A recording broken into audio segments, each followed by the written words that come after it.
All right, what's up, guys? Welcome to episode 1 of Couch Conversations. Today we have Serge. I met Serge through a few different buddies of mine, actually, over at Flow, and his journey's honestly been an incredible one to hear about. Every time we talk, I feel like I learn so much and get so much value out of it. So it's incredible to hear about like your entrepreneurial journey, how you got here today. I know today we were talking a lot about all your different travels, so I'm super excited to dive into it. Just to give our audience a little bit of background about who you are, I'd love to know who you are, what you do, why you do it, and kind of a little bit about your journey and how you got here. Yeah, so I was born in India, and then my family moved to Canada when I was 12 years old, maybe. In Canada, I completed high school, I went to college in Canada, and then after that, I went to college and I dropped out of college. I started in sales in Vancouver, Canada. I moved to Australia and I did sales there. And then I moved here to start a business. And that's quite brief on my journey. I love it. And I really want to double click on college and how you ended up dropping out. So what were kind of some of the pain points when you were going through college? What made you think that, hey, maybe this isn't for me? And how did that lead to your career path? Yeah, actually, so I was never really too good in school. And then so I went to college and I wasn't that great in college. And I thought I'm wasting my dad's cash, spending it all on college funds. I don't want to do that. So because I was not doing good in college, I dropped out. And then my plan was just to figure out what I want to do in life and try a few things and then go back to school. So I dropped out. I got a sales job in my parents' hometown, which is Winnipeg, Manitoba. But the job was actually all the way in Vancouver. So I flew to Vancouver to take this job. Nice. And that's how my life kind of started as an adult. So when you were deciding to drop out and kind of try and chase your passions, did you know what your passion was? Did you have some type of alignment? Or were you just trying to figure it out as you went? No, so the reason I dropped out of college is to find my passion, right? So it was basically the whole point of dropping out was to find my passion and then major in that in college, but that obviously never happened. Did not work out. No, it didn't happen because after dropping out, I didn't see a point in going back to college. I just saw a point in pursuing what I'm pursuing and trying to figure out from there. Yeah, and just go with the flow. Yeah. What were some of like the challenges when you were going through college? Why did you feel like maybe it just wasn't the right space for you to find your passion? That's a good question. So when I was in college, I never really was able to get enough understanding of the content and the lessons that were being taught. So that's why I was failing in in some of my classes, which is why I dropped out. But if I had better guidance, for example, if I knew the office hours are free and the teachers wanted to help you and I had that support network, I probably would have stayed in college, but I didn't. For sure. And I think a really big part of it is having that person there to support you, to guide you, to like help you get aligned with what you want to do and help you find that passion. Because without support in it, you're really kind of just shooting in the dark, right? It's almost like a mentor that can like ask you better questions that can help you guide. But yes, you're right. 100%, because I think that there's no one person who can tell you what you're supposed to do. Yeah. It's all about understanding that the answers are within, and a big part of that is asking the right questions, right? Yes. And I dropped out of college at age 19, and now I'm 26, and I'm just getting to that point where I'm asking myself the right questions. So it's been a journey. It's been a 7-year journey after dropping out of college, but yeah. Totally. Do you think you would have gained from having like a mentor in your earlier on while you were in college? Do you think it would have maybe like supported you in sticking it out and pushing through to try and find that passion and find that career path? Yeah, 100%. 100%. I journal often, not that often, but like every few days. So one of the things I wrote down in my journal was that I was thinking about poverty and all this stuff, going like deep, right? Going super deep. I was thinking about down poverty and all this thing and how to fix it. And then I thought the easiest way to fix poverty is if the government just doesn't allow you to have kids if you're poor. like you must have X amount of savings per kid born, right? So that was just like one of the passing thoughts. And so if everybody was mandated to have like a mentor, that would be good. I see how you went down this rabbit hole. I do think that journaling is super powerful. Yeah. And it helps you a ton with figuring out kind of who you can become, or maybe facing your challenges and understanding them better. Definitely that is a challenge that's definitely outside of our scope to solve. I mean, Yeah. nothing's outside of our scope to solve, but that's definitely a tough one, which is how you got to that very interesting conclusion. But a great conversation we were having too, and I'm sure, and I know you've journaled about this as well, is about success and what your definition of success is and how it's evolved over time. So my question to you now is, what is your definition of success today? And how has that evolved since maybe you dropped out of college and started pursuing this new path? My definition of success today is following your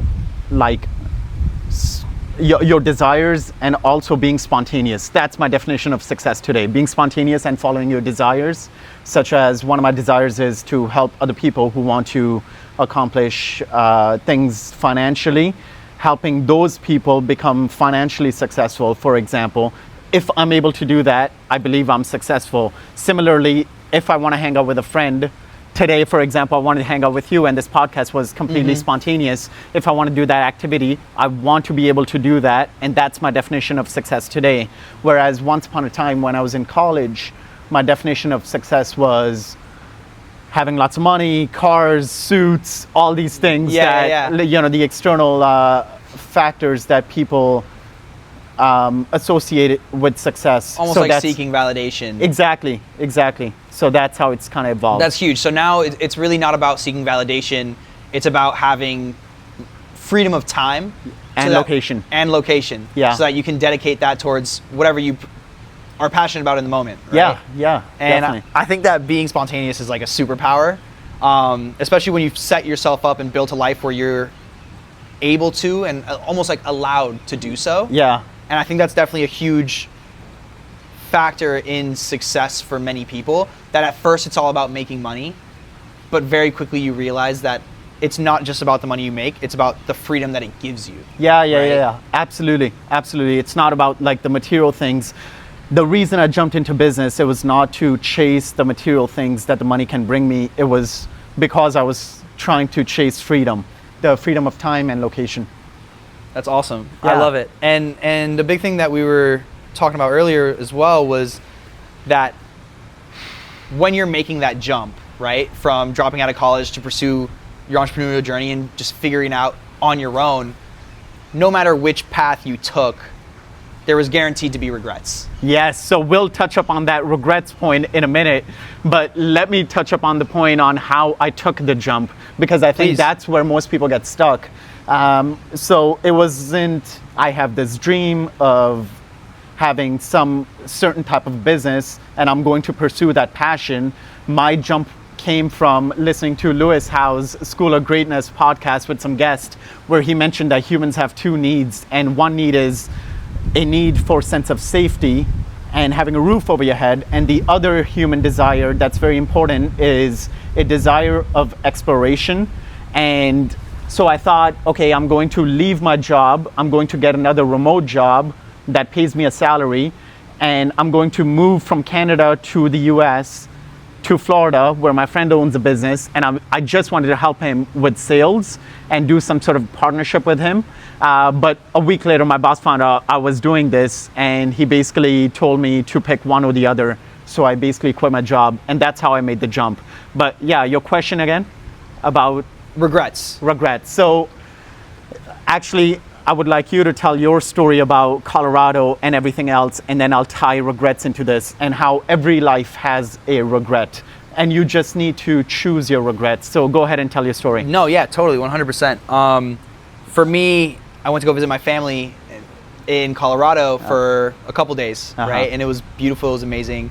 It made me really happy to be able to spend more time with my family. This is the first time in like 7 years that my sister and my parents live in very close vicinity, right? They're living in the same town. And it almost, being there felt like having that aspect of family really tied in together again. And it's beautiful. My whole extended family, or most of my extended family, lives in Argentina, so super far away, really disconnected. And ever since I came to Florida to go to college, I was also very much more disconnected from my parents, whereas my sister disconnected from us a long time before that, right? Just, again, she's pursuing her own passions, pursuing her own career, pursuing a life that she truly wants to live, right? Her definition of success.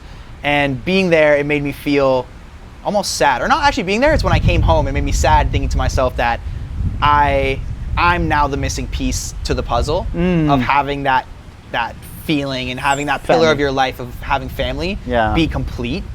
And it was a really big shift in the way I thought about Florida and living here and pursuing my career, because my career is thriving. And I think a huge part of that is because of the location. It's because where we are, the type of job that I'm creating, doing, is really big in hospitality and creating this sensation of feeling at home, right? So all the time I'm trying to make that feeling of being connected to others while being disconnected to those that I love the most, right? And it made a really difficult moment come to mind where there were the two choices. The two choices, right? What if I did move to Colorado? Yeah. Right? Maybe, potentially, my career won't thrive as much. And it'll kind of take me away from a point where my career is getting launched to a point of maybe being stuck in working a job that I'm not passionate about. But I will have that family aspect to it, right? And that's one thing that I truly, truly, truly am extremely grateful for, is that I love my job to death, right? Like, it's something that I'm passionate about. It's something that I'm excited to do. It's not something that I feel is a challenge to wake up in the morning and go do. It's like, I am so lucky to get to do what I do, right? To create that feeling of community, to create that feeling of home for others. Where it's something that I wish and thrive to have so badly. So being able to create that for other people is a way for me to feel fulfilled, right? And feel like what I'm doing is creating an impact, and it's beautiful to see that. So my real challenge was within these two choices. It's, do I stay in Florida, continue to launch this career that I'm building and really be able to pursue my passions, but be more detached from my family? And something you mentioned that really struck me was that time doesn't stop, right? And while I was there, I was mountain biking with my dad. We were going whitewater rafting. We were doing all these things. My sister just had a kid. His name's Rio. He's super little. Like, I'm never gonna be able to go back and regain that time with them of being able to launch. Oh, sorry. We'll cut it and play. I'll never be able to regain that time with Rio, watching him grow up. I'll never be able to spend that time with my dad mountain biking. As he gets older, maybe there might be a point where he's not going to be as active anymore. And will I regret more the decision of staying here and pursuing my career? Or will I regret more not spending more time with the ones I love? So that's where it started. So Nico's decision matrix here, just to clarify, is on one hand, he stays in Florida, prioritizes his career, but gives up family time with his parents and everything. And on the other hand, he can move to Colorado, give up the career, but gain the family time. So which decision is better? So we just got talking, and from there, exactly like you said, time's always passing. And so since life is finite, I thought, everybody tries to live a life where they don't have regrets, but like Scotty P, right? No regrets and everything. But really, a life without regrets, I don't really think is possible. I think there is a trade-off to be made. So you shouldn't think about it as, what am I going to regret? You should think about it as, what am I willing to trade off? And what am I not willing to trade off? What are my non-negotiables? And what are my negotiables, sort of? Really, in the end, you're gonna die one day, so time is finite. You need to decide what you want to prioritize, basically. Not to get deep like that, but No, for sure. And I think it's definitely like an ongoing thing. I think something that's really important as well is kind of putting timelines on everything. My parents move a lot, right? So it's tough to know when they might leave, and then they'll be disconnected from my sister again, and then it'll be really difficult to kind of put the pieces of the family back together, right? And just like you said, time is finite. So sometimes it's like, am I spending too much time here, not enough time there? Do I make a big shift and potentially kind of lose this dream job, right? Like lose this career path that I'm trying to build, and it's something that's really new. So community, or building community within brands, is something that's really starting to like launch now. I've been super lucky, worked for Lululemon, worked for Flow Life, and in both companies, I was the first, or one of the first community engagement leads or community specialists for those companies. So it's very clearly a world that's these larger brands are starting to become very much more aware of. So by being able to be within this path, it's like allowing me to almost build my own path into this whole universe of following your career, working like corporate America, but in a way that's really unique and different from anything else, right? So it's tough to leave. And it's tough to make those decisions of what will I regret more. And I think the answer to that is, I don't know, right? And I feel like I won't know until some of those regrets maybe start creeping in on you more, which goes back to our definition of success, right? That your definition of success will continuously evolve. And I believe that anxiety truly comes when you don't evolve with it. Yeah, wow, that's a good point. I think anxiety actually comes from when you don't address the question about what you really want, and then you don't reverse engineer the steps to get what you really, really want. And this doesn't need to be like, oh, I want to become a billionaire, because that you can't really reverse engineer easily.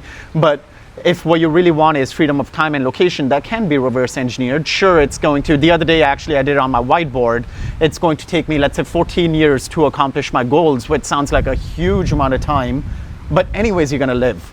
Like, it's not like, oh, I accomplished my goal and then now I'm not gonna live and I'm gonna go to Mars where the life's much, much better. So this also ties into this other belief I have, which is a common old adage of avoiding lifestyle creep.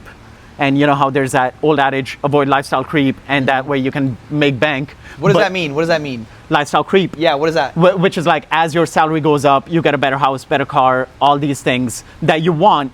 My theory is you should do the things that you want to do right away without waiting for better, prosperous financial future. And because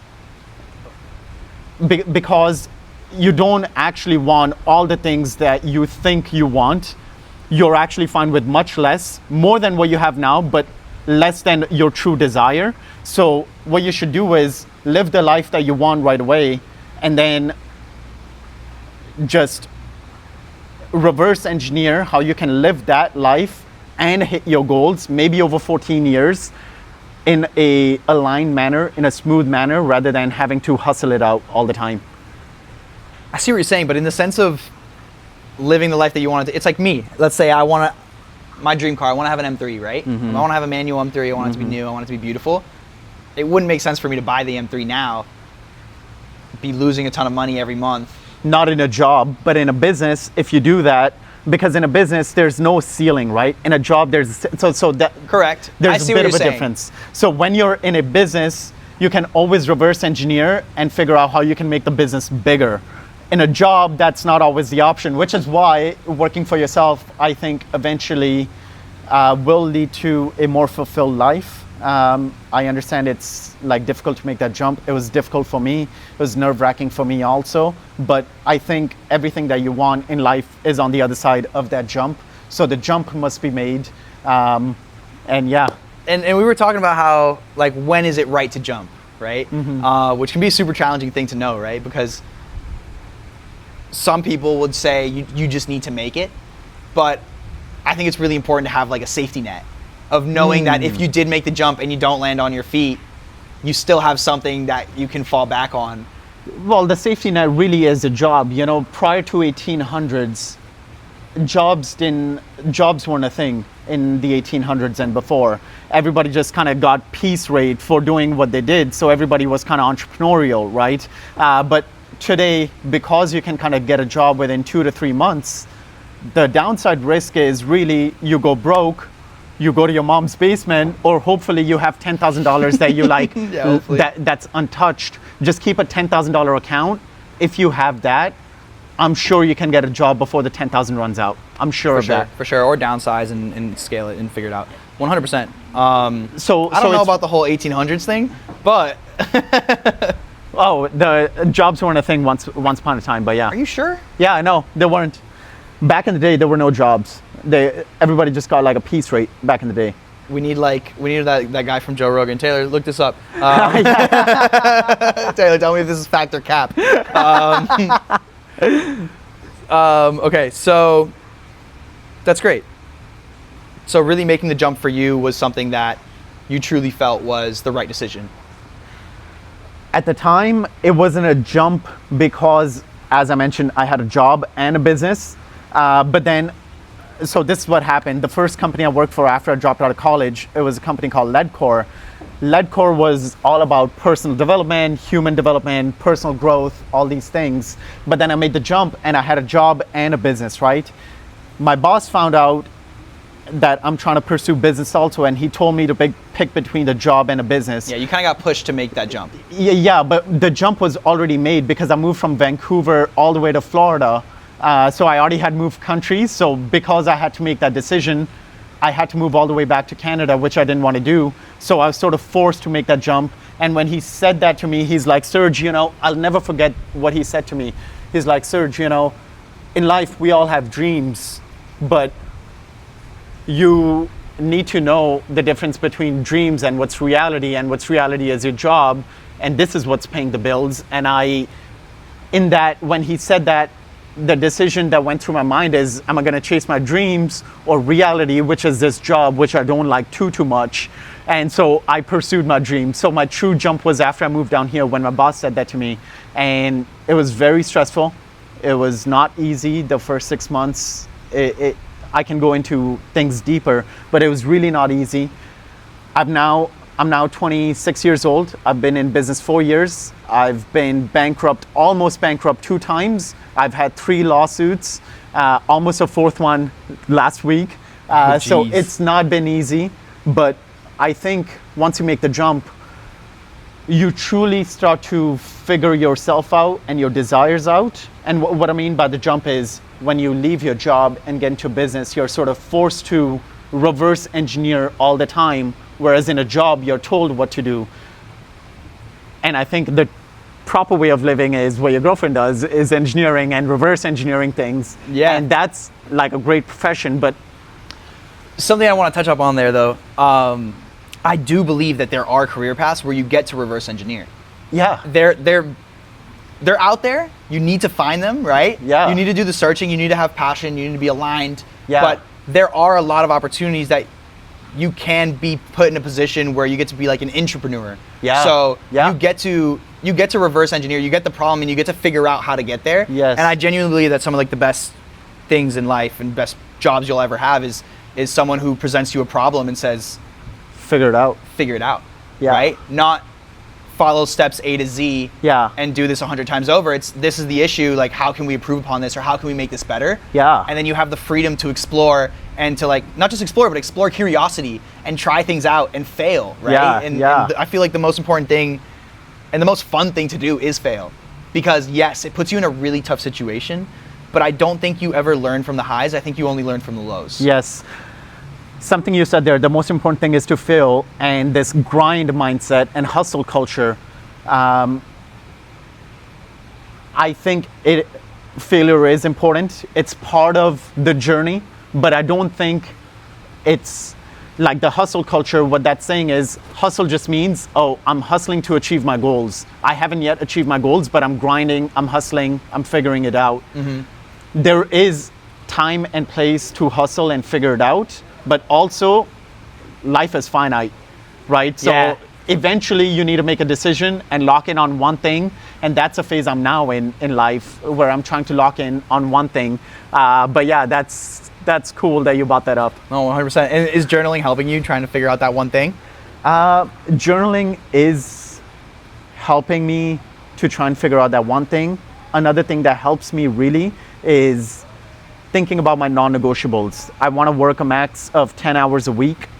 I want to make whatever, let's say $1 million a year in passive income. Yeah. Those are pretty high standards. I love them. Right. I love them. So that's an amazing bar to set, right? But so I don't think you need to figure out I think you need to figure out what are your non-negotiables and reverse engineer how can you get there instead of figuring out your passions to get there. In business, you don't have to be passionate because like it's hard to be passionate about pavers and concrete, the business I do, building driveways, but it's like I'm very passionate about figuring things out, as you mentioned, which entrepreneurship allows you to do. So you don't need to be passionate about your craft. You can just pick a random business or buy a random franchise, and then figuring it out is the reward. You can be passionate about your goals without specifically being passionate about your work. Yes. Is what you're saying. Yes. Okay. And then being passionate about your goals will, if your work helps you achieve that, then you become more passionate towards your work also. But I see what you're saying. I'm still in figuring it out stage, so yeah. I'm not sure what the answer to this really is, but that's what I kind of think No, 100%. so far. And for me, I see it slightly differently, and passion's in there regardless either way, and really like purpose, right?